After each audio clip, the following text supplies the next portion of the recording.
Hello students, आज हम लोग वेक्टर का छोटा पर इम्पोर्टेंट टॉपिक को डिस्कस करेंगे। ठीक है, क्या है इस टॉपिक का नाम? Unit vector. हम लोगों को मालूम है कि unit vector is a type of a vector. जिस तरीके से नल वेक्टर होता है, इक्वल वेक्टर, अनइक्वल वेक्टर, बहुत सारा वेक्टर्स का टाइप होता है, ये तो पता चल गया। तो अभी हम थोड़ा सा पीछे जाते हैं कि अगर वेक्टर को डिस्क्राइब करना है तो क्या होना ज़रूरी है? उसके पास मैग्नीट्यूड होना ज़रूरी है, साथ ही साथ उसके पास डायरेक्शन होना ज़रूरी है। ठीक है, तो वेक्टर के पास मैग्नीट्यूड है और डायरेक्शन को शो करने का कई तरीका है। जैसे हम बोलते हैं कि 2 मीटर पर सेकेंड अलॉन्ग ईस्ट डायरेक्शन, तो ईस्ट क्या है? डायरेक्शन बता रहा है। एक गाड़ी जो 30 डिग्री एंगल पे मुड़कर आगे बढ़ गई तो एंगल भी क्या बता रहा है? डायरेक्शन बता रहा है। एक मैग्नेटिक फील्ड है जो इनटू है, इनवर्ड है, वो भी डायरेक्शन बता रहा है। उसी तरीके से इस डायरेक्शन को रिप्रेजेंट करने के लिए एक और टर्म का यूज किया जाता है जिसका नाम है यूनिट वेक्टर। ठीक है, वेक्टर को शो करने के लिए हम लोग क्या करते हैं, किसी लेटर पे तीर मार दे, तीर मार दिया, इसका मतलब वो एक वेक्टर बन गया। ठीक है, जैसे वेलोसिटी एक वेक्टर अभी नहीं है, वेलोसिटी वेक्टर नहीं है जब तक तीर नहीं मारेंगे। जैसे तीर मार दिया यहाँ तो ये क्या बन गया? एक वेक्टर बन गया। ठीक है, तो इसके पास मैग्नीट्यूड तो 2 मीटर पर सेकेंड है, इसके साथ डायरेक्शन शो करना चाहिए तो ये डायरेक्शन होगा इस डायरेक्शन सपोज। तो इसी के जगह पर अगर हम लोग यूनिट वेक्टर का इस्तेमाल करें, ये इस डायरेक्शन का इस्तेमाल ना करके यूनिट वेक्टर का अगर इस्तेमाल करते हैं तो भी इस वेलोसिटी का डायरेक्शन को रिप्रेजेंट करेगा। कौन करेगा? Unit vector. तो यूनिट वेक्टर बेसिकली क्यों आया है? यूनिट वेक्टर आया है to specify the direction of given vector. देखते हैं कि यूनिट वेक्टर कहते किसको है। एक बात तो पता चल गया कि यूनिट वेक्टर टाइप है वेक्टर का, ठीक है, जो कि स्पेसिफाई करने आया है क्या? डायरेक्शन को। तो यूनिट वेक्टर बेसिकली इसका मैग्नीट्यूड क्या होता है? इसके नाम से ही पता चल रहा है कि इसका मैग्नीट्यूड कितना होगा? 1। तो यूनिट वेक्टर है तो इसका डायरेक्शन भी होगा।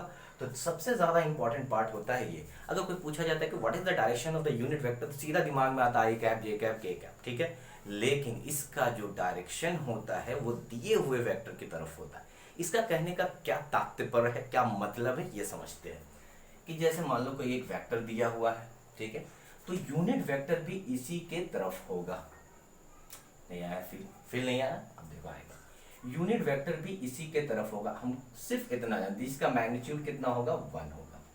मुझे बताया गया कि यूनिट वेक्टर जिसका मैग्नीट्यूड 1 होता है और ये दिए हुए वेक्टर की तरफ होता है। इतना तो बात कर लिए हम लोग। ठीक है, अब समझते हैं इसको, थोड़ा सा फील लाते हैं।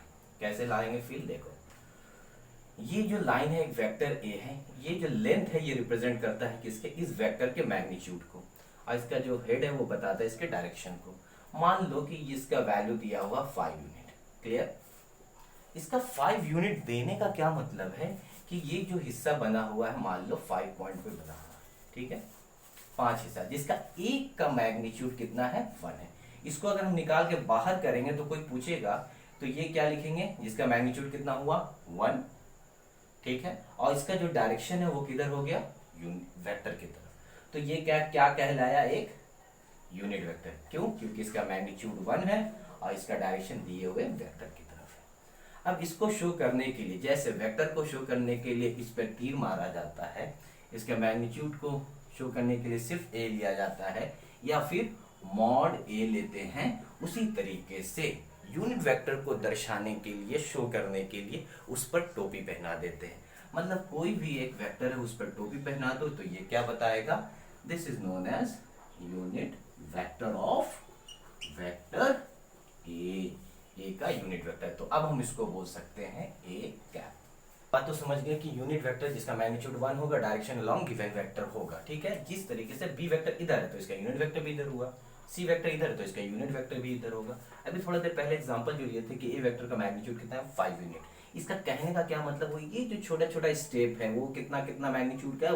1 स्टेप का। और कितना स्टेप मिलकर बना है ये पूरा वेक्टर? तो 1 2 3 4 5 स्टेप मिलकर बना है क्या? ये पूरा वेक्टर बना हुआ।